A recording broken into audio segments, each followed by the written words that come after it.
Hello friends, this is Nikita. Welcome to our channel, The Competitor Content.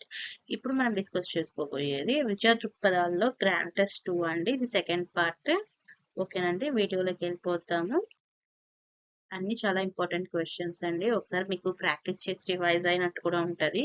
ఒకసారి మీరు అంత concept అనేది clear అయిపోయి ఉంటే ఈ బిట్స్ మనము ఒకసారి చూసుకోండి. మీరు ఎన్నిటికీ ఆన్సర్ చేస్తున్నారు అనేది కూడా మీ సెల్ఫ్ చెకింగ్ అవుతుంది. ఓకే, మరి ఫస్ట్ క్వశ్చన్ చూసుకుందామండి. సత్ప్రవర్తన నిర్మాణమే విద్యాధ్యేయం అని నిర్వచించింది ఎవరు? అంటే సత్ప్రవర్తనే విద్యాధ్యేయం యొక్క నిర్మాణం అని నిర్వచించింది ఎవరు అంటే answer is option 1 Mahatma Gandhi గారు అండి. నెక్స్ట్ క్వశ్చన్, ఈ క్రింది వానిలో సరైన జతను గుర్తించండి. ఏమేమి ఇచ్చారు చూద్దామండి. Hartog committee 1929, Hunter commission 1882, Wood తాహీర్ 1854, పైవన్నీ రైట్ అని ఇచ్చారండి. అండ్ రైట్ ఆన్సర్ ఇస్ పైవన్నీ కరెక్టేనండి. ఒకసారి కమిషన్స్ కూడా మీరు మళ్ళీ ఒకసారి చూసుకోవాలి. తర్వాత లౌకిక విద్యా విధానాన్ని అనుసరించిన వారు. లౌకిక విద్యా విధానాన్ని ఎవరు అనుసరించారు అనేది ఇక్కడ క్వశ్చన్ అండి. And right answer is option 2 Akbar అండి. Right answer. నెక్స్ట్ క్వశ్చన్, భారతదేశంలో ఇస్లాం విద్య అంటే ఇస్లామిక్ విద్యను ప్రారంభమైన శతాబ్దం ఏమిటి? అంటే ఇస్లామిక్ విద్య ఏ టైంలో స్టార్ట్ అయింది? And right answer is option 3 11వ శతాబ్దంలో ఇస్లాం విద్య అనేది ప్రారంభమైందండి. కొఠారి కమిషన్ ఉపాధ్యాయ విద్యకు సంబంధించిన చేసిన సిఫారసు ఏమిటి? అంటే కొఠారి కమిషన్ ఉపాధ్యాయ విద్యకు అంటే బిఎడ్ డిఎడ్ ఇట్లా ఉంటాయి కదండి, దానికి సంబంధించి ఏం సిఫారసు చేసింది అనేది క్వశ్చన్ అండి. ఒకసారి నేను ఆప్షన్స్ చదువుతాను, ఒకసారి చూడండి. ఎలిమెంటరీ స్థాయి ఉపాధ్యాయులకు 2 సంవత్సరాలు శిక్షణ అవసరం. అంటే ఇప్పుడు మనకి డిఎడ్ ఉంది కదండి, 2 years శిక్షణ అవసరం అనేది ఉంది. నెక్స్ట్ ఉపాధ్యాయ శిక్షణ స్థలాలు 230 పని దినాలు పని చేయాలి. శిక్షణ సంస్థలు అనేది 230 days అనేవి కంపల్సరీ వర్క్ చేయాలి అనేది ఉంది. నెక్స్ట్ ఎలిమెంటరీ ఉపాధ్యాయులకు 1 సంవత్సరం శిక్షణ అవసరం. నెక్స్ట్ ఆ ఉపాధ్యాయులకు ఒక సంవత్సరం శిక్షణ అనేది అవసరం అనేది ఉందండి. ఇక్కడ ఆల్రెడీ పైన 2 years అని ఇచ్చారు, మళ్ళీ కింద 1 year ఇచ్చారు. సో ఇట్స్ రాంగ్ ఆన్సర్ అండి. సో మనకి 3 అనేది రాంగ్. కంపల్సరీ 2 years అనేది ఉండాలి అండ్ 230 వర్కింగ్ డేస్ అనేది ఉండాలి. So option 4 is right answer. 1 మరియు 2 అనే ఆప్షన్స్ సరైనవి. హిందీని తప్పనిసరి చేయాలని ప్రతిపాదించిన కమిషన్ ఏమిటి? ఇది కూడా ఇంపార్టెంట్ అండి, బికాజ్ ఇట్స్ నేషనల్ లాంగ్వేజ్ కాబట్టి. ఏ కమిషన్ హిందీ లాంగ్వేజ్ తప్పనిసరి అని చెప్పింది అంటే ఆప్షన్ 2 ఇస్ రైట్ ఆన్సర్ అండి. సెకండరీ విద్యా కమిషన్ మాట ఏం ప్రతిపాదించిందండి? సెకండరీ విద్యా కమిషన్ హిందీ అనే లాంగ్వేజ్ ని కంపల్సరీ చేసింది. డాక్టర్ సర్వేపల్లి రాధాకృష్ణన్ గారి జన్మదినం అయిన ఈ రోజున ఉపాధ్యాయ పురస్కారాలు అందజేస్తారు. ఒకసారి మళ్ళీ చూద్దామండి. సర్వేపల్లి రాధాకృష్ణన్ గారి జన్మదినం అయిన ఈ రోజున ఉపాధ్యాయ పురస్కారాలు అందజేస్తారు. అందరికి తెలుసని మన టీచర్స్ డే ఏ రోజు చేసుకుంటాం, September 5th. ఆ రోజే డాక్టర్ సర్వేపల్లి రాధాకృష్ణన్ గారి కూడా జన్మదినం మాట. నెక్స్ట్ క్వశ్చన్, ఉపాధ్యాయ వృత్తి సంఘాలు సమగ్రతను కాపాడడంలోను మరియు ఉపాధ్యాయుల గౌరవాన్ని పెంపొందించడంలోను వృత్తిపరమైన దుష్ప్రవర్తనాలు అరికట్టడంలోను ఉపాధ్యాయ సంఘాలు ప్రముఖ పాత్ర వహించాలి అని నిర్వచించిన వారు ఎవరు? ఎవరు నిర్వచించారు అనేది ఇక్కడ క్వశ్చన్ అండి. And right answer is option 3 1986. ఏమిటి? ఎన్పిఈ 1986 అనేది రైట్ ఆన్సర్ అండి.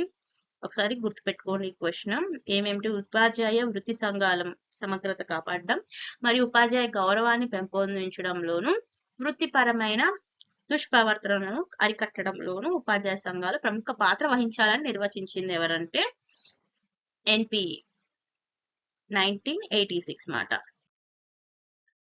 ఏ రాష్ట్రాల్లో మొత్తం సంతానోత్పత్తి రేటు ఎక్కువగా ఉన్నట్లు ఎన్ఎఫ్హెచ్ఎస్ లెక్కలు వివరిస్తున్నాయి? రైట్ ఆన్సర్ అండి. మనకి ఇక్కడ బీహార్, మధ్యప్రదేశ్ మరియు జార్ఖండ్, ఛత్తీస్గఢ్, రాజస్థాన్, ఉత్తరప్రదేశ్ ఇక్కడ అన్ని రైట్ ఆన్సర్స్ అవుతాయండి. వీటి అన్నిట్లో సంతానోత్పత్తి రేట్లు అనేవి ఎక్కువలో ఉన్నాయి. So option 4 is right answer అండి. ప్రాథమిక స్థాయిలో విద్యలో సమాన అవకాశాలు అందించుటకు గాను స్టార్జెంట్ నివేదిక 1944 అండి 1944 కింద ఏ సూచన చేసింది? ఏ సూచన చేసిందంటే ఇక్కడ ఉన్న అన్ని సూచనలు చేసిందండి. సో ఏమేమి చేసిందో చూద్దాం. ఉచిత విద్యను అందించాలి, మరియు ఉపకార వేతనలు, మరియు ఉచిత పాఠ్య పుస్తకాలను సరఫరా చేయాలి. ఈ మూడింటిని స్టార్జెంట్ నివేదిక సూచించింది. సో ఇక్కడ మనకి రైట్ ఆన్సర్ ఏంటండి? Option 4 is the right answer. రాజ్యాంగంలోని ఏ నిబంధన కేంద్రం రాష్ట్ర ప్రభుత్వ ఉద్యోగాలలో షెడ్యూల్డ్ కులాలు ఏంటండి? షెడ్యూల్డ్ కులాలు మరియు తెగల వారి హక్కులను పరిగణలోకి తీసుకోవాలని నిర్దేశిస్తుంది? ఏ నిబంధన కేంద్రం మాట ఇక్కడ ఏమిచ్చారండి? ఏ నిబంధన కేంద్రం. సో ఇది వచ్చేసరికి 335వ నిబంధన కేంద్రం. ఓకేనండి. కేంద్రం మరియు రాష్ట్ర ప్రభుత్వాలు మాట రెండు సెంట్రల్ అండ్ స్టేట్ గవర్నమెంట్స్ ఏం చేశాయంటే షెడ్యూల్డ్ కులాలు మరియు తెగలు ఎస్సీ ఎస్టీస్ వారి హక్కులను పరిగణలోకి తీసుకోవాలని 335వ నిబంధన తెలియజేస్తుంది అన్నమాట మన కాన్స్టిట్యూషన్ లో. నెక్స్ట్ ఎన్పిఈజిఎల్ ను విస్తరించండి అంటే దాని full form. NPEGEL full form వచ్చేసరికి మనకి national programme of education for girls at elementary level. ఇక్కడ ఏంటండి ఆన్సర్ అనేది ఆప్షన్ 1 ఇస్ రైట్ ఆన్సర్ అండి. National programme of education for girls at elementary level మాట రైట్ ఆన్సర్ ఎన్పిఈజిఎల్ అంటే. Next MDM పథకానికి ఏం పథకం అండి? ఎండిఎం పథకానికి సంబంధించి 2009 సంవత్సరం తర్వాత జరిగిన మార్పుకు సంబంధించింది ఏమిటి? వీటిలో ఏమిటి ఆ మార్పుకు సంబంధించింది? సో ఆన్సర్ వచ్చేసి మనకి ఇవన్నీ రైట్ ఆన్సర్స్ అండి. ఫస్ట్ చూద్దాం. ప్రాథమికోన్నత స్థాయిలో తృణధాన్యాల పరిమాణాన్ని 25 నుంచి 30 గ్రాములకు పెంచారు. ఎంత అండి? తృణధాన్యాల పరిమాణాన్ని 25 నుంచి 30 గ్రాములకు పెంచారు. మరియు 2013 నుంచి ప్రాథమిక స్థాయిలో ₹3.34 ప్రాథమికోన్నత స్థాయి నుంచి ₹5 ప్రతి విద్యార్థికి వండటకు అయ్యే ఖర్చును నిర్ణయించారు అన్నమాట. తర్వాత ఆహార ధాన్యాలకు గాను ఎఫ్సిఐ అంటే ఫుడ్ కార్పొరేషన్ ఇండియా లిమిటెడ్ అండి కు చెల్లించాల్సిన చెల్లింపులను జిల్లా స్థాయిలకు వికేంద్రీకరణ చేయడానికి జరిగిందండి. సో మనకి ఈ 3 ఆప్షన్స్ అనేవి రైట్ కాబట్టి 4th option is right answer పై1 అండి. తర్వాత ప్రధాన ఉపాధ్యాయుడు వారంలో ఎన్ని పీరియడ్స్ బోధన చేపట్టాలి? ఓకే, ప్రధానోపాధ్యాయుడు వారంలో ఎన్ని పీరియడ్స్ బోధన చేపట్టాలనేది మనకి క్వశ్చన్ అండి. And the right answer is option 2 అండి. 8 పీరియడ్స్ వరకు ఒక వారంలో కంపల్సరీ టీచ్ చేయాలన్నమాట ప్రిన్సిపల్. నెక్స్ట్ విద్యా హక్కుల చట్టం 2009లోని సెక్షన్ 26 మరియు 27 ప్రకారం మొత్తం టీచర్లు ఎంత శాతం కంటే ఎక్కువ ఖాళీలు ఉండకూడదు? సో ఇది ఒకటి ఇంపార్టెంట్ అండి, చూసుకోండి ఒకసారి.